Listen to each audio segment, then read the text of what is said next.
Welcome to the Baseball America College Podcast. I'm Teddy Cahill. Joining me today again is Joe Healy. Joe, we are at the end of October. The college baseball season is creeping closer.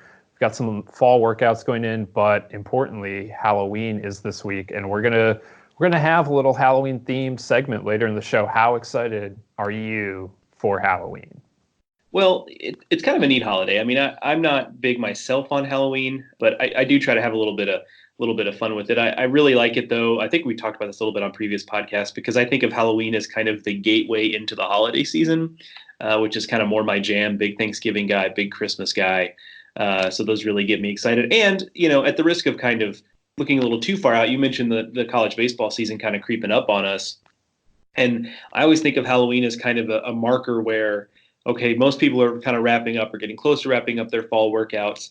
And before you know it, we're looking at Thanksgiving. And then after Thanksgiving, here comes Christmas and New Year's. And really, by the time you get to New Year's, you're right there with practice starting not long after that. And we start obviously going into heavy preview mode around that time. And really the legwork goes even prior to that. So, yeah, it's coming pretty quick. And I think Halloween is usually the point where I kind of like stand up and take notice of that and think, oh my goodness, here we go. So at the risk of causing us both anxiety here, that was not my intention, but here we are.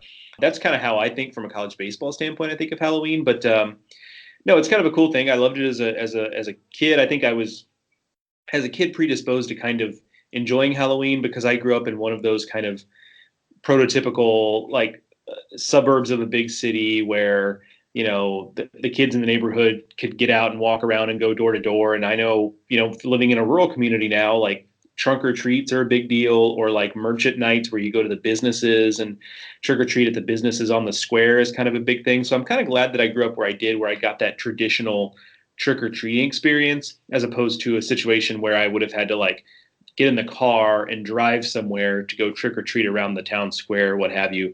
I just think maybe that would not have been as pleasant an experience as what I had as a kid. Yeah, first of all, Halloween is supposed to be spooky, whatever. But no, the real scary day is the 100th day until opening day, when all the programs tweet out 100 days away. And I'm like, oh my God, how much work do I have to do in these next 100 days to get ready for opening day? That's right. Coming soon. But yeah, Halloween, it's a fun time. As a kid, I enjoyed it. I never really got that into the costume aspect, I don't think. The candy was always nice, but trying to think up costumes was not my forte. I would often repeat costumes. And then later, in high school and college more, it got to the point where I would really just like put on a tie and my sport coat. And whatever I could say, like topically, like movie-wise, or maybe some of those happening in current events, I would generally just say I was somebody that made sense at the time wearing a tie. That was kind of where I was at in terms of dressing up by that point in life. But we're going to have some Halloween costume ideas. Contrary to what I just said, I now think of college baseball costume ideas. And so we're going to talk about that a little later in the show. But first, we have North Carolina first baseman Aaron Sabato. He's going to join us on the podcast. Well, he's going to join me. Joe was unable to participate in the interview. So he's going to join me, and then we're going to talk a little bit about North Carolina going into this season. Kind of an interesting transitionary time for the Tar Heels after that big junior class moved on to pro ball, of course, that helped them reach Omaha 2 years ago, and then this year returned to super regionals before being upset by Auburn at home, and very disappointing finish to the season for a team that really wanted to get back to Omaha and kind of make its mark out there. But Aaron Sabato is back, and he's one of the best power hitters in the country. You may have seen a video of him on Twitter hitting a home run to dead center off of a tee to off the batter's eye, well up the batter's eye, which at UNC, I believe, is a 430-foot shot. Very, very impressive work from Sabato. And, he'll be up there among the nation's home run leaders this spring, I would very much expect. And he's also a draft-eligible sophomore, which makes him, a lot of scouts are going to be looking at him this spring, and it's going to be interesting to see how they evaluate him, just how he winds up fitting into the draft process. But North Carolina going to be counting on him to kind of anchor the middle of the order this year, especially with Michael Bush moving on to pro ball. Before we get to Aaron, I want to mention Head of the Class, Baseball America's new college book, will be out this fall. We have sent it to the printers, but you can pre-order at store.baseballamerica.com. And Head of the Class looks back at the last 40 years of college baseball, all of the best players, the best teams, just a look at everything college baseball related over the last 40 years. I think that anyone listening to a college baseball podcast in October would get something out of the book, whether it's a trip down memory lane or just learning about some of these great teams and great players in the past. And of course, there are plenty of Tar Heels in there for those of you who are here specifically for the Aaron Sabato portion. The rise of North Carolina over the last 15 years is certainly one of the things that is chronicled in the book, and players like Andrew Miller and leading up to the present day with these great North Carolina teams over Mike Fox's tenure here, especially, but going back before to what Mike Roberts was able to do with the program as well. One of the class programs of the ACC. So again, you can pre-order that book at store.baseballamerica.com. And so now, we might as well get right to this. Aaron Sabato, sophomore at North Carolina, coming off of a very impressive freshman season. Aaron, we're happy to talk with you here on the podcast. Yeah, thank you. Thank you for inviting me to talk and be on the podcast. Well, like I said, you had a pretty impressive freshman season, an All-American, one of the candidates for Freshman of the Year. What enabled you, do you think, to come in and have as much success at the plate as you did right away for the Tar Heels?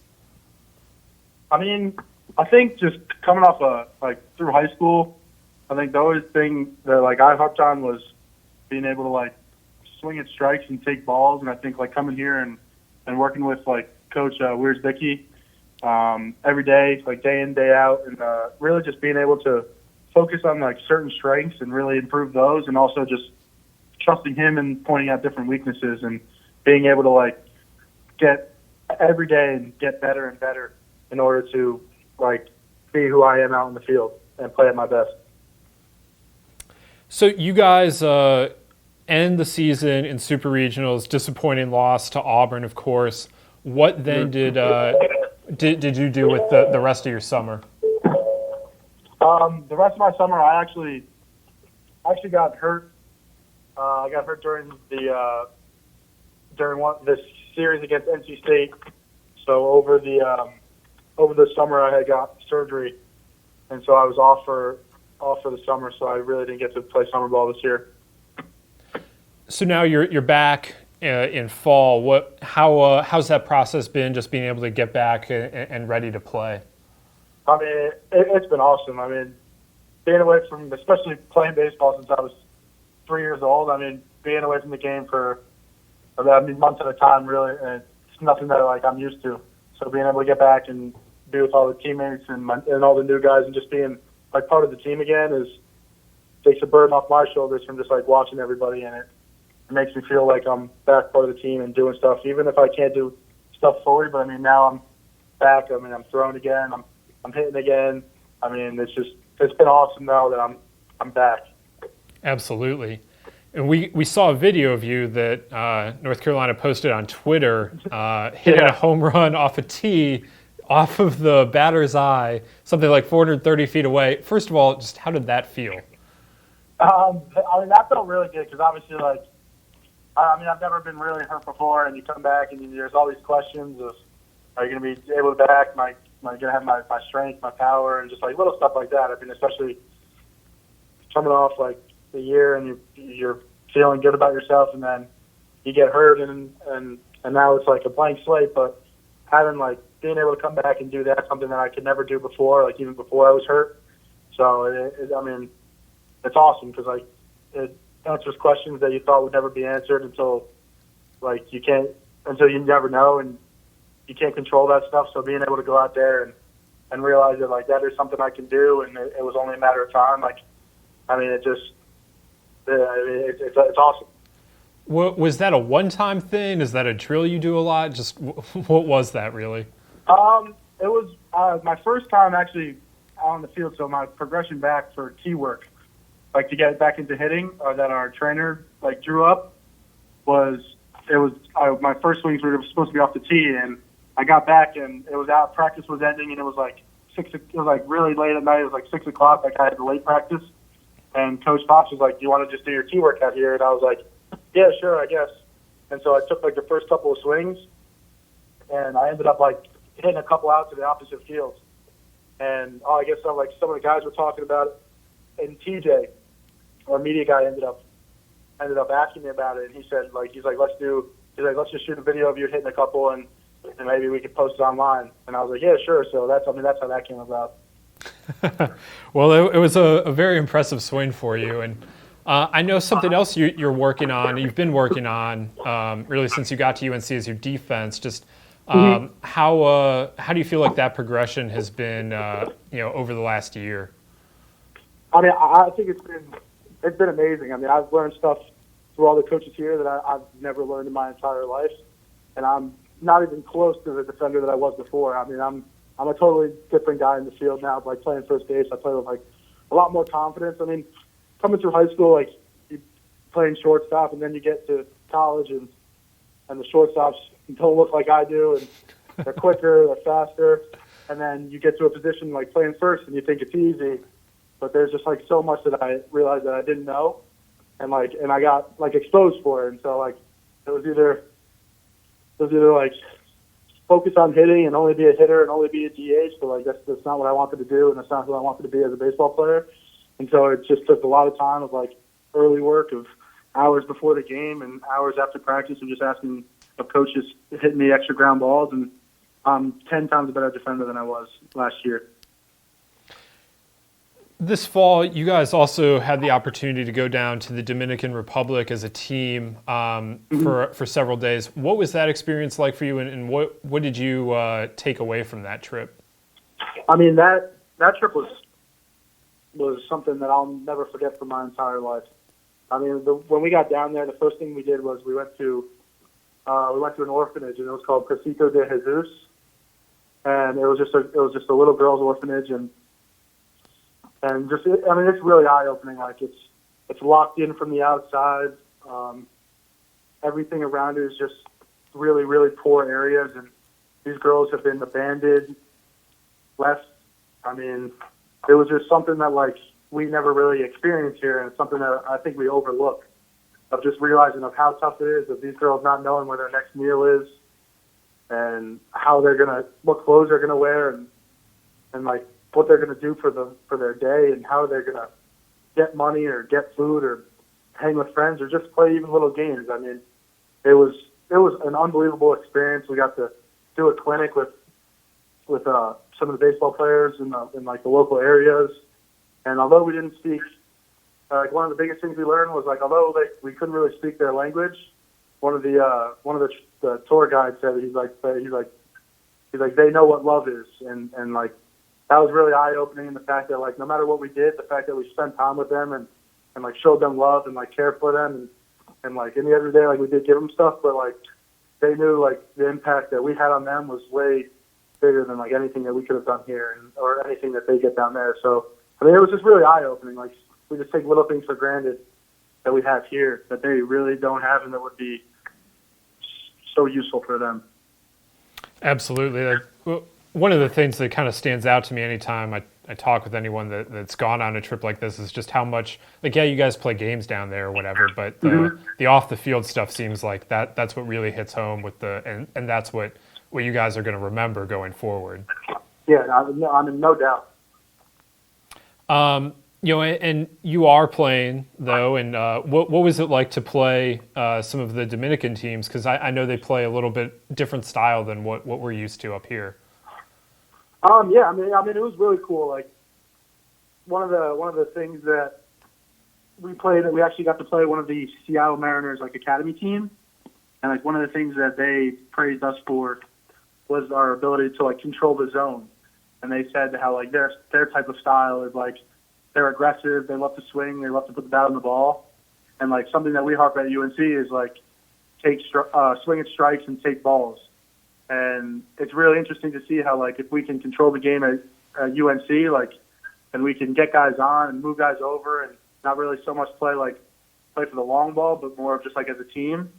It's so different than how like they were complimenting on us on like the ability to take walks when like all they like they love to do, like they love to hit, they love to run, and like it's cool. It's interesting to see how like the game that we play, like like all of us play baseball, but the way that we play, like how they would compliment us on, it was really cool. Absolutely.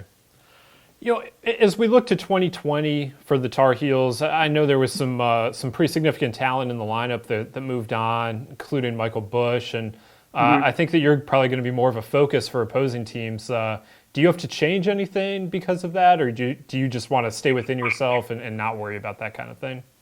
No, I mean, I think I just want to stay within myself. I think when you start trying to overthink things and try to think about what pitches or what pitches are they going to throw me more, or what am I not going to see, I feel like then you just get outside of yourself, and I feel like that's when things really start to go wrong is like when you try to be somebody that you're not. So I think going up there and just controlling the zone and just being myself and knowing myself as a hitter, I think that would be my greatest asset. What are you most looking forward to as you look for your sophomore season? Like what are you trying to improve on, or what's your outlook for 2020? I mean, for 2020, really, I'm just thinking about the UNC Tar Heels playing in Omaha. I mean, I want nothing more than. I mean, we got so close, and all the guys before us last year had tell us like, how nothing. You're never going to experience something like playing in Omaha, and that's one feeling I want to get to feel, and I would love nothing more than to share that with like these group of guys here for 2020. So I mean, that's really the only thing we do. I mean, that's why we go to practice every day. We have early lifts, and that's really ultimately where we're trying to get to. Absolutely. I have a couple more kind of light ones for you. Yeah. First of all, do you have walk-up music picked yet, and what's your process for picking walk-up music? Yeah, I actually have the walk-up song. It's from last year. It's called "Welcome to the Party." It's by Diplo. I mean, I had one earlier in the year last year, and I switched it to this one, and I was doing well, so I kept it. It was more like a superstitious thing. But I mean, it's a song I love, so when you can use a song that you really like and you go up there, it gives you confidence. What is your go-to order at Chipotle? At Chipotle, I'm a big quesadilla fan. So I get chicken, cheese, rice, and then I really go all out. Like I put queso, guacamole on it, and then heat it up and cook it. It's got to be a little crispy. I don't like if it's like more just really biting into the tortilla. Okay, little unique there. I like that. Mm-hmm. You guys at UNC, of course, have Remy, the dog that helps out in all sorts of ways. What's your favorite thing that Remy's done while you guys have been at practice or during a game? I think the coolest thing is how he brings Gatorades to the umpires, and he'll also bring balls to start the game. So Terry Joe will put balls in a bucket, and he will hold like the handle of the bucket in his mouth, and he'll walk it up to the umpire before we play. And I think like just it's a cool way to start the game, and it's different because umps probably don't get to do that every day, but when they come to UNC, they do. So it's really cool just like seeing Remy go out there and give them the balls. Those are the balls that we get to play with for the game, so it's really cool. Yeah, it's definitely a different way to start a baseball game, that's for sure. Yeah, definitely.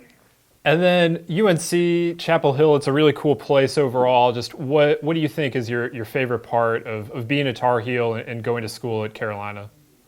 I think just how just like the community around it. I mean, it's like it's an open campus, so like you see so many different people around here, and you get different personalities, and I think like that's the best part because like you don't want to just be friends with like your athletes on campus, and you really get all different types of people on campus to be friends with, and it makes like social life like outside of school and outside of baseball just a lot cooler. Like you're not just hanging with the same like couple of guys on the baseball team every day. You get to go out and you just be a kid. Like, and I think that's the best part about being at UNC. I have one more for you. Yep. Do you have a Halloween costume planned, or what was your favorite Halloween costume growing up? I do have a Halloween costume. We do skits for our team, and there's like judges, there's like winners and losers. I'm actually going to be Dr. Evil, and one of my friends is going to be Mini-Me, and we're going to do a Halloween skit. That is that. I'm sure that'll be a lot of fun for everyone. Well, yeah, hopefully we can win. Yeah, good luck with that. Aaron, Thank you. I'm going to be very interested in watching you and the Tar Heels in 2020, and I just really want to thank you for joining me here on the Baseball America College podcast today. Yeah, I really appreciate it. Thank you for choosing me to be on this. It's a real honor, and thank you again for the call. Thanks again to Aaron for joining us here today on the Baseball America College podcast. Joe, I know you weren't a part of that interview live, but you have had the opportunity to listen to it. And what kind of did you think of what Aaron was talking about and what the Tar Heels have going as we look towards 2020? Yeah, I was really impressed with a couple of things. One is the genuine way in which he talked about that trip they made and spending time at the orphanage and stuff like that. And it's one of the ways in which, you'll never catch me necessarily being kind of a Pollyanna about, things like the student athlete experience and stuff like that. Not because I'm a cynic, but just because, I just tend to not go over the top with stuff. But with that being said, I think one of the ways or one thing that I think I don't give enough credit to is just how positive those experiences can be just from a life experience standpoint. And that's one of the things that college baseball and college sports in general, because baseball is not the only sport to allow these types of trips.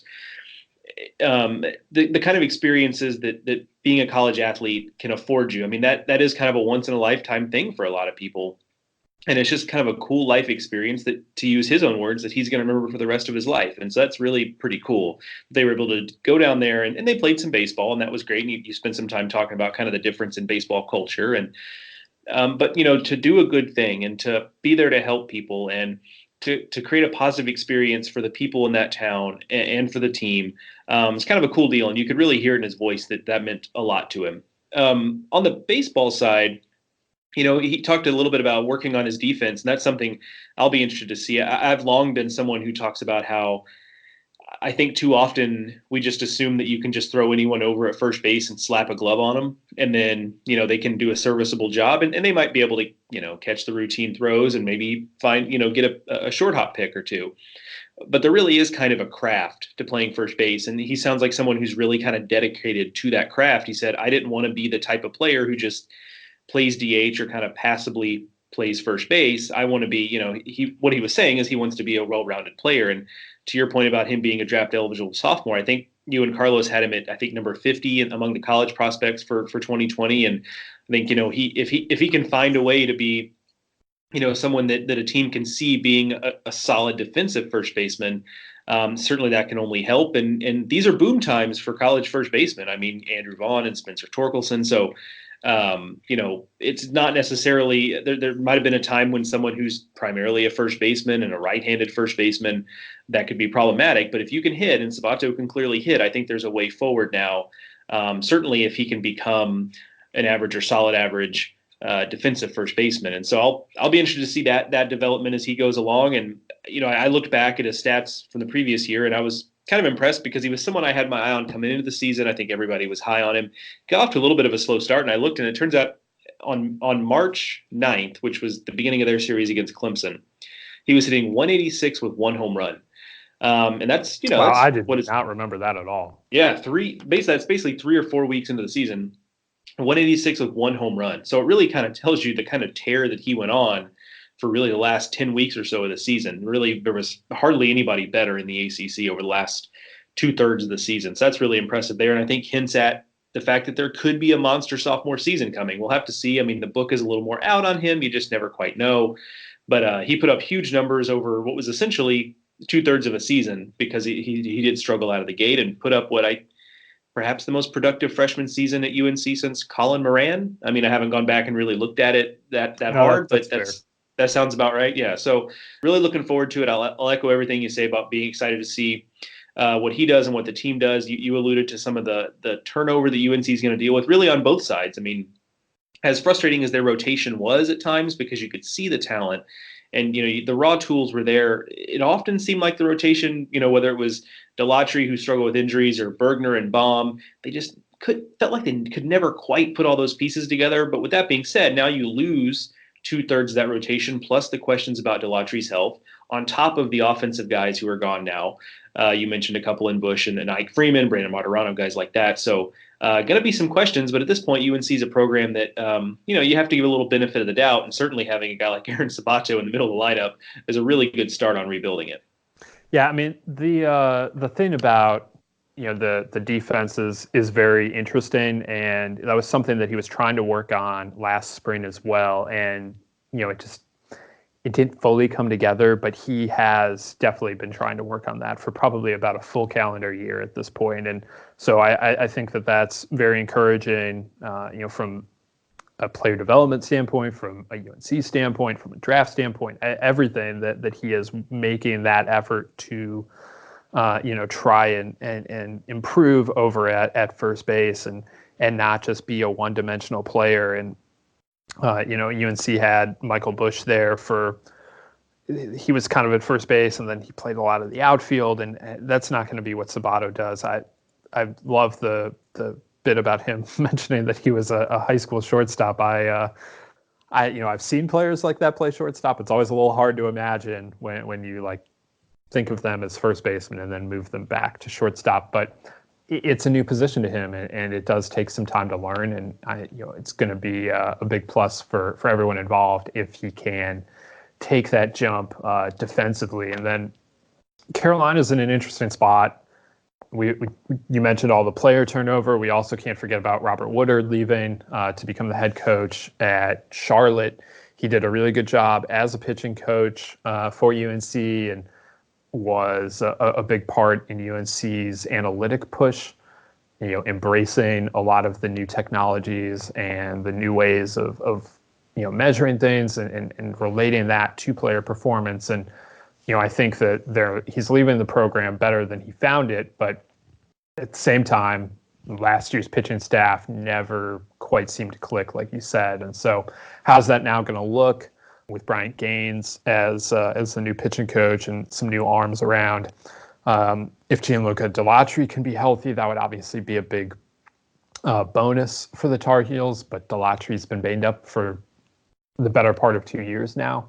So what's that going to look like is a bit uncertain. They have some very good other pitchers to work with. Austin Love, was pretty good on the Cape, and then they've got guys. It's just a matter of who's going to step up and how are they going to piece it all together. But you're right. If you're starting with a guy who can hit the ball 430 feet off of the tee at the middle of your lineup, you're starting in a pretty good spot. Just want to echo what Joe said about what Aaron said with the trip to the Dominican. Just what that can mean for college kids is so important. And because student athletes rarely get the chance to study abroad, at least in baseball, I don't know how easy it is for some of the other sports to do it. But, in baseball, it's virtually impossible, at least for high-end players.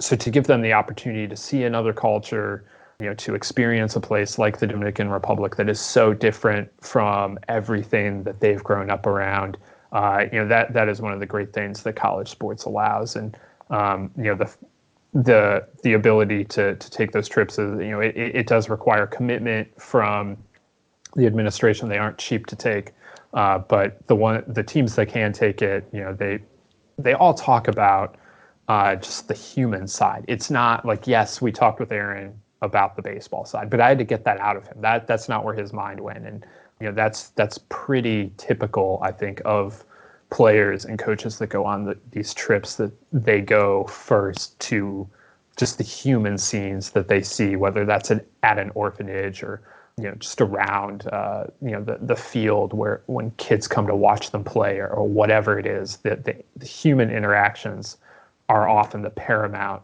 thing that people take away from those trips. And so the more players that get to experience that, the better. And so kudos to North Carolina for being able to do that this off season. And I think it comes at a good time for them too, because it also gives you, some more games, some more practice time, some more team bonding. And like we said, this is a bit of a transitionary year for the Tar Heels. And so anything like that, I don't know if that's exactly why Mike Fox went this year, but anything like that, certainly will be beneficial to them on the field beyond the much more important off the field aspects. So now I mentioned before that we had some Halloween themed segment coming up. And so what I like to do around this time of year is think up costume ideas that are related to college baseball. And this is especially important because a lot of teams across the country hold some sort of Halloween themed practice or event for kids. A lot of them practice in costumes. Sometimes they just have a Halloween event and invite the local kids to come around, and but everyone's dressed up. So you see a lot of players and coaches this time of year, if you're looking at Twitter for your favorite teams, of them dressed up for Halloween. So I know it's a little last minute at this point, but if you are a player or a coach or even a fan, we have some ideas for fans too. We want to give you some Halloween costume ideas. Is that about the size of it, Joe? Yeah, I think so. I mean, this is, if you're waiting at this point, you haven't kind of come up with something, like we're trying to be like maybe a last resort for you. Hopefully, I know at least some of my ideas I think you can put together. I try to think about things you could put together pretty quickly because, like Teddy, I've not always been the best about really thinking about these things weeks and months ahead of time. So sometimes I've scrambled before. I forgot about a Halloween party I'd been invited to, and here I am trying to figure it out a couple of days before. So I can empathize with that. So yeah, I've got some that are a little more involved, some that are a little bit simpler. So maybe the more involved ones are a next year thing. But yeah, hopefully we can provide a little bit of a service here.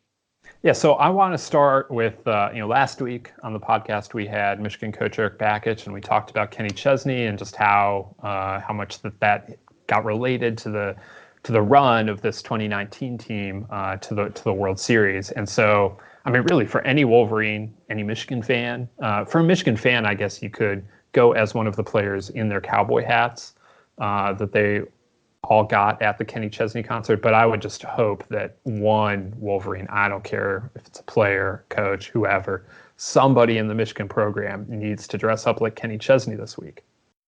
That's a pretty good one too, just because I think that one's relatively easy to pull off, because he's got like most country singers kind of have a generic look to them. And I don't mean that, to disparage them. I'm just saying that's kind of the way it is. Cowboy hat and boots and jeans, but Kenny Chesney has a look, right? Like, he's got the cowboy hat that's not like your typical cowboy hat. He's usually wearing a tank top. So yeah, I think that one's a pretty easy. If you could even put a bald cap on, to kind of make you look bald, I mean, that's even better. So that one, I'm with you. I think that one is a good combination of like topical from a Michigan standpoint and also pretty easy to pull off. All right, Joe, hit me with one of your ideas. Okay, so one of the things I would like to see so I've got two categories here. I've got some big group costumes, and then in my individual costumes category, I've got some baseball related ones. So I'm going to go with my group costumes first. So these are maybe more future ideas, but one thing I want to see from these Halloween games is more continuity on the costume. So like, I don't know how when they play a Halloween scrimmage, like how the teams are divvied up or all that. So, obviously that's a variable here, but I think it'd be fun if you could have like very distinctive. So team A is dressed as such and such, and team B is dressed as this. So I was thinking like a video game theme, and I'm not a big video game guy, but this is motivated by a former job I had that the office was very into Halloween. And so every department would kind of go all out. But the one that impressed me most was they all went as Mario Kart characters. And it was really pretty easy to pull off. They took cardboard boxes that could fit around their bodies, and they cut the flaps off of them. And then they just affixed suspenders to the cardboard box. I'm not sure how they did that, if they just stapled them on or what they did. And then basically they wore the cardboard boxes as their car. So they put little wheels on the cardboard boxes, and they put a little cardboard steering wheel in the box. And then they just dressed as, Mario and Luigi and Peach and Yoshi and Toad. The great thing about Mario Kart 2 is there are a lot of characters, especially in the newer versions of the game. So you really have no limit to how many. Well, there is a limit, obviously, but not that you will not run out of characters if you're splitting your team into two, at least into two halves. So, but then on the other side, you could do Super Smash Brothers, popular game. I know even young people today, even though the game has been out for a while, I know several people who are of college age who are still very into playing Super Smash Brothers with their friends. So that one might be kind of a similar thing. And some of the characters cross over in that game, but not all of them. So you could do like a Mario Kart versus Smash Brothers Halloween game. So takes a little more pre-planning. So not a 2019 idea, but I guess this is partially a suggestion and partially a call for, let's see a little more continuity in the Halloween game on the costumes the teams are using. I will say during Halloween games, I always appreciate the players that are wearing costumes that in no way they can play baseball in, and how hard they try. Like there's, I don't remember where it was. I mean, I'm sure this happened in multiple places last year, but those inflatable dinosaur suits or whatever. Yep. And like you can't take an at bat in that. But I saw players trying, and I very much appreciated that. Yeah, there's like no peripheral vision in those whatsoever. No. So you're like turning your body. Like, do you remember Tony Batista, the guy who used to play for the Orioles, who like his batting stance was that he was standing with his feet like pointing at the pitcher and then would close his stance as the pitch. You almost have to do that to see the ball in one of those if you're taking an at bat. And like getting on the mound and something like that. Yeah, I mean you're not doing it effectively. Yeah. So right. Like I appreciate all of the effort that those kids go through to try and go through the baseball activity while wearing something that completely restricts your vision or mobility or both. Yes. All right. So you're going to have to help me a bit on this, Joe, because you've seen Illinois this year already, this fall. So first of all, is there a candidate on the team to grow a Lovie Smith beard? If you haven't seen Lovie Smith, Illinois football head coach, since he's no longer the coach of the Bears at Illinois, he has really let the beard go, and it's splendorous. So is there anyone on the team that you think could maybe grow that? Again, not a in the next 3 days situation. Sure. But like sure. Well, it's a pretty clean-shaven group of guys, at least from what I could tell. So I don't know what the capabilities are there, but I look at guys that have like a little bit of long hair going, because I feel like, if you can grow, now this would not be an example for me because I can no longer grow hair on top of my head. However, I do usually have some kind of facial hair. But typically, if you're able to grow hair kind of on your head pretty well, it suggests that maybe you could grow it, on your face, at least to a certain degree. So I look at a guy like Jimmy Burnett, two-way player. He's got some lettuce going on in his profile picture. So that's kind of where I'd go first. But the great thing about beards typically is I don't think you necessarily have to grow it yourself to be able to pull this off. If you can get kind of a fake. Now, the thing about Lovie's beard is it does have some gray in it and some of his more natural colors, so it is kind of striped. But if you can just get like a regular black beard, you can find some way to put some color in it. Oh, for sure. Yeah, you can get some of that Just for Men, the little hint of gray or whatever, and put that in there. I mean, I assume Just for Men would still stick to fake hair. I don't know why it wouldn't, but yeah, so I think it's something. I don't think Illinois should feel restricted by the ability to whether or not they can grow facial hair. I think you could just go with a fake beard there, and I think you put a hoodie on because Lovie's always wearing a hoodie. You put a hoodie and a knit cap on with a beard, and I think you are Lovie Smith. I mean, I would be very much in favor of just seeing Dan Hartlib like this if none of the players want to take this on. Yeah, same here, absolutely. My first one, this is a kind of a deep cut, but if you're someone who maybe grew up in the New York area, or, so I'm looking at you, St. John's guys, if you're someone who's from that part of the country, I think this one will resonate with you. I'd like to see a Bobby Valentine, but not Bobby Valentine just in general. I mean, Bobby Valentine, Sacred Heart, where he's where he's the athletic director. Oh, that's right. See, look at that. I'm looking at you, Sacred Heart. There we go. But not just general Bobby Valentine. I'm talking about that one time he snuck back onto the Mets bench with like the fake glasses and mustache, because that costume works on 2 levels, because you're dressed as Bobby Valentine, but Bobby Valentine in that instance was also wearing a costume in a way. So that's like a multi-layered costume there. So that's one. The other, this one's near and dear to my heart as someone who grew up in Houston. the 90s Astros were really groundbreaking is probably not the right word, but were really big on the super stereotypical 90s goatee. So if you like look at pictures of Jeff Bagwell and Ken Caminiti from like 1999, you will see what I mean. They had the really long ones. I think that would probably be pretty easy to recreate, kind of with the goatees there. The last one that's kind of, at least in part, facial hair related is, this is, speaking of deep cuts, really deep cut, but if you're someone who, St. Louis Cardinals fans, or maybe your folks are, Al Roboski, who was a relief pitcher for the Cardinals a couple decades ago, they called him the Mad Hungarian. And he was kind of like John McEnroe, but for baseball at the time. There was a reason he had that nickname, but he also had a very distinctive mustache later in his career. And still as an announcer with the Cardinals, he still has a mustache kind of like that. It's not quite the same, but he played for the Cardinals during those like powder blue days. So I think it's a really distinctive costume and a deep cut to go with an Al Roboski Cardinals costume. So, for someone like Mizzou, where you probably, your parents probably saw Al Roboski and talked about Al Roboski, and you grew up watching Cardinals games where he was an announcer and they'd show little clips of him. That might be one that resonates a little bit there, but I think that's another one that I think would be pretty simple to put together. Yeah, that is absolutely a deep cut, but I really like the Bobby Valentine one. The levels on it they're very strong. I have, for a couple of years now, really wanted John McCormick at FAU to dress up like Lane Kiffin. I know the Lane train maybe has lost a little bit of momentum since it first rolled into Boca, but the FAU does this every year, and John McCormick dresses up every year, and I'm still just waiting for a Lane train. I think last year McCormick might have been a Friar, if I'm remembering correctly. But I would, the Lane train is a real thing, and so John McCormick as Lane Kiffin would be pretty outstanding. Again, I might have liked it a little more 2 years ago, but as long as Lane Kiffin is at FAU, I'm gonna be for this idea.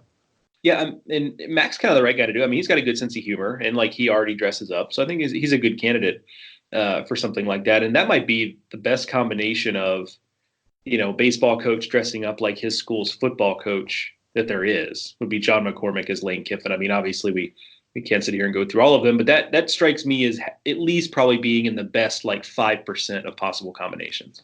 I mean, I think I think you're probably right that it's probably the best. I mean, Dan Hartlib is Lovey.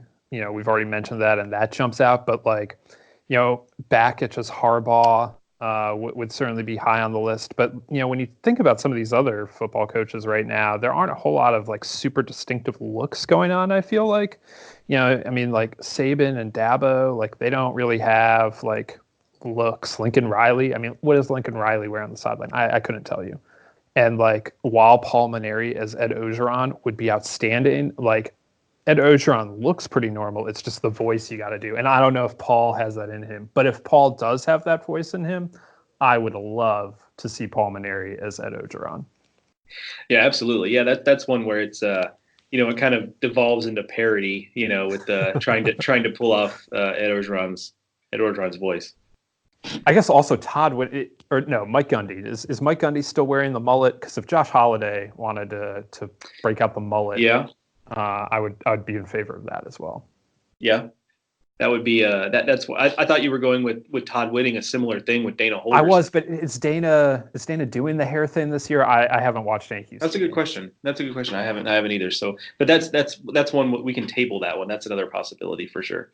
So I kind of had like the 90s Astros were notorious. That's probably just one kind of near and dear to my heart. But I think there's possibilities of like kind of the Bash Brothers A's. You could do like a Mark McGwire, Jose Canseco thing. And this very well has been done perhaps. But I feel like if you cut off some sleeves on like or just had the vest style A's jersey without the sleeves on, and Mark McGwire, speaking of long hair, that was back Arizona State is crying out for this one. Yeah, well, absolutely. Yeah, for sure. That's definitely a contender there. I just think it's I think even people who, I didn't grow up with the Bash Brothers A's, but like they were iconic, and that's still kind of an iconic. There's a Lonely Island video about them right now. That's right. Yeah, absolutely. So yeah, there you go. There's the peg for the younger the younger kids out there. But that's one that I think is just begging to be done. And maybe if you're a Northern California kid, it maybe hits a little home for you. But yeah, I think that's just one that I think it's one that needs to happen. Yeah, speaking of Arizona State, I really want Spencer Torkelson to dress up as anyone from the Narnia movies. I'll leave it up to him because one of my favorite college baseball moments of the season was he hit a home run. Eric Burns was calling the game at Cal, and the ball kind of disappears over the building just past left field there at Evans Diamond, and Eric Burns is absolutely blown away by how far Torkelson has hit this ball, and he suggests that the ball, I believe it's, where'd it go? Maybe it went to Narnia. And that was, it's like the greatest home run call possible. And so anything that Torkelson can do to embrace that, I fully support. That would be pretty meta. That'd be a good costume because that would be like a really, like, you'd have to know, which those are my favorite costumes. I know I'm kind of maybe unique in that, but I kind of like the costumes where if you don't know, you aren't really sure what's going on. But if you know, and you're really into it. That's my favorite type of costume. Yeah, absolutely. I'm here for that as well. But yes, if you're looking for a more basic costume, Spencer Torkelson, just go as Mark McGuire. He's a NorCal kid, although I guess he was a Giants fan. So Barry Bonds also on the table. I don't know if the earring can be done. But, yeah. He had the dangling earring. Brian Wilson, if you're a Giants guy, Brian Wilson. If you went to Giants games as a kid like 6-7 years ago, like chances are you probably still have one of those giveaway Brian Wilson beards in your childhood bedroom. Or like a Barry Zito. I think that would be funny. Oh, with a guitar slung over your back. Yeah. That's the Barry Zito costume. Yeah. Gotta grow the hair out a little bit. Yeah, good ideas. Man, Northern California baseball is really just kind of a treasure trove of costume ideas, as it turns out.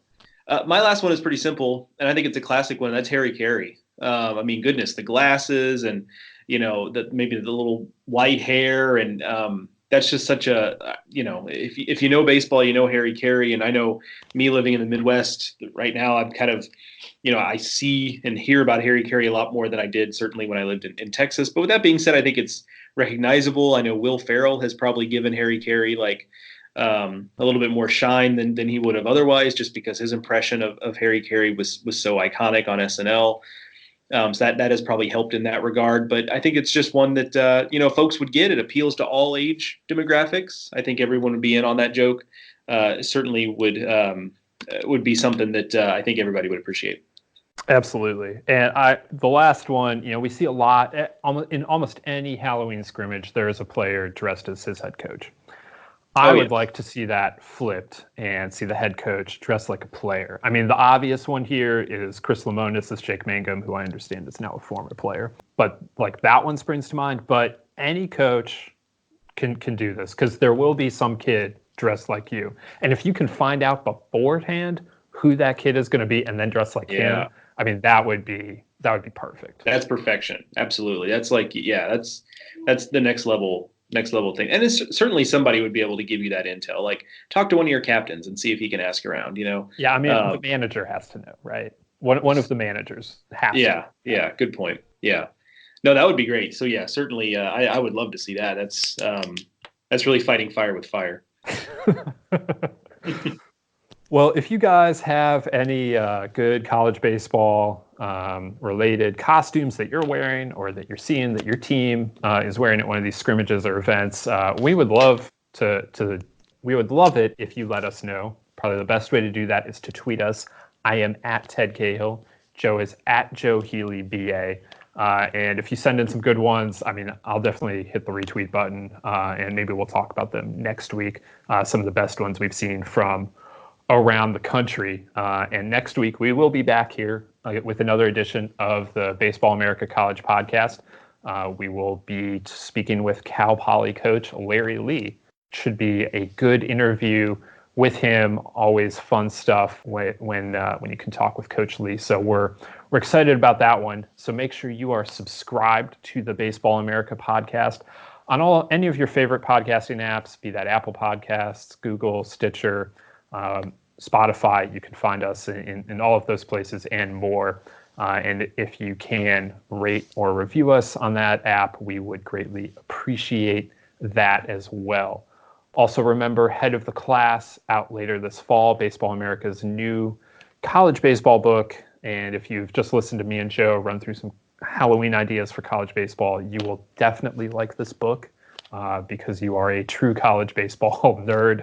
And the book is available for pre-order at store.baseballamerica.com. I want to thank Joe. I want to thank Aaron Sabato, and thank you all for listening. We'll be back here next week with another edition of the Baseball America College Podcast.